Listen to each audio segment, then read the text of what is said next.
I hear he's not. Do you want to go on with me? Just say it. You don't? Then you make a move. I don't believe a word of this shit.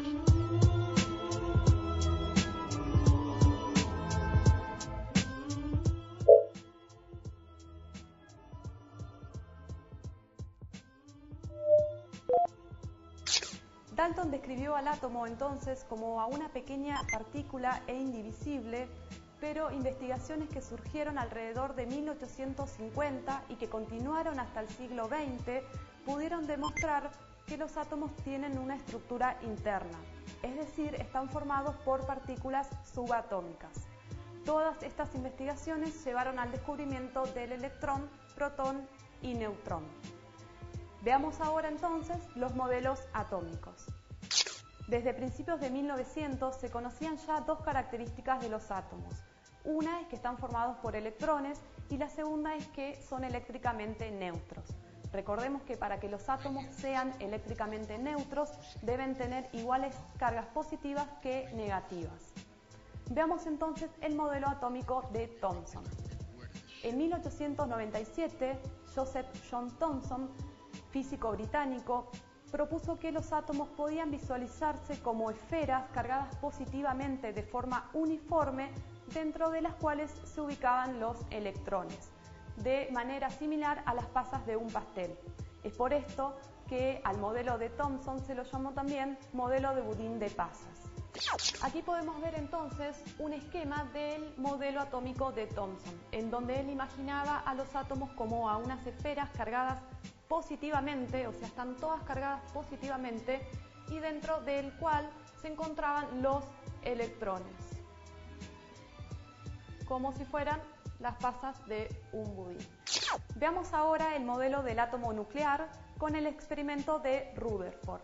En 1910, el físico neozelandés Ernest Rutherford realizó una serie de experimentos utilizando láminas muy delgadas de oro y de otros metales como blancos de partículas alfa cargadas positivamente que provenían de fuentes radiactivas para poder demostrar la estructura de un átomo. Rutherford propuso que la mayor parte de los átomos debía ser espacio vacío, y esto explicaba por qué las partículas alfa, cuando atravesaban los átomos, sufrían poca o ninguna desviación. Por otro lado, también propuso que las cargas positivas de un átomo debían centrarse en una parte del átomo a la cual él llamó núcleo. Esto también explicaba por qué cuando las partículas alfa pasaban cerca del núcleo, recuerden que tenían carga positiva, experimentaban una gran fuerza de repulsión, lo que provocaba una gran desviación. Por otro lado, cuando las partículas incidían directamente en el núcleo, la fuerza de repulsión era tan grande que hacía a las partículas invertir su trayectoria, o sea, volver al mismo lugar de partida. Veamos en el siguiente esquema, entonces, lo que pudo observar Rutherford en sus experimentos. Él pudo ver que las partículas alfa podían atravesar casi sin ninguna desviación la lámina de oro, o sea, los átomos, por lo que propuso que los átomos debían ser en su mayor parte espacio vacío.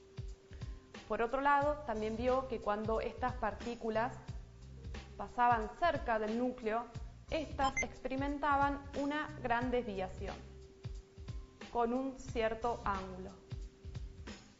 Por otro lado, también vio que cuando estas partículas incidían directamente sobre el núcleo, la fuerza de repulsión era tan grande que hacía que éstas inviertan su trayectoria, volviendo hacia el mismo lugar de partida.